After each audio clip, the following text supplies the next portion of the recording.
Having painted a color wheel, we understand the basics of color mixing. Now it is time to apply this new understanding to a creative project.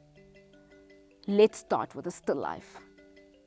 Learners can bring in special objects to arrange into their own still life. Or the teacher can arrange some jars of flowers. Ensure that the jars are clean and clear. Fill them 3/4 with water. Arrange some flowers, leaves and branches. Group learners 5 to 8 to a table around one still life. When working with paint, it is always important to prepare the space properly. Ensure there is enough newspapers to cover all the surfaces and that there are clean jars of water for washing brushes and enough pallets for mixing paint. 2 per person is good. Start with a light pencil sketch. Don't get too detailed. Just ensure that you get down the placement of the elements in the still life. Notice the proportions. What is in front, what is behind. Only draw what you can see. It can be helpful to pay attention to the angles in the still life.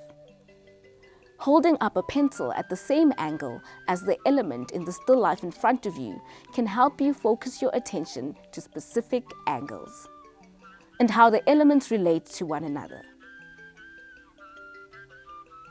This activity is about observation. Your eyes should be more on the still life than on your paper. Once the still life is sketched, it's time to paint. In addition to the 3 primary colors which you use to paint your color wheel, now you have the addition of black and white. Begin by mixing a color palette. Look closely at the colors in your still life and try to mix these exact colors. Remember, there will not only be one shade of green.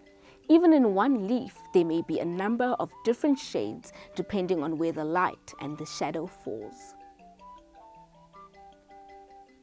See how you can use the paintbrush in different ways to create the textures in your still life.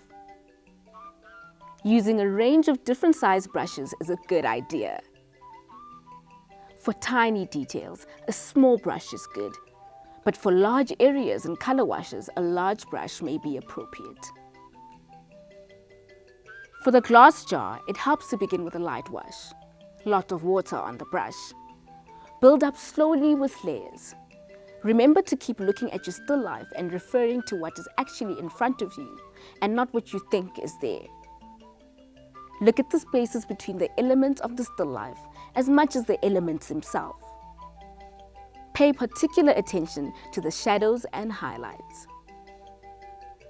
Once you have completed your painting, put it up on the wall and reflect.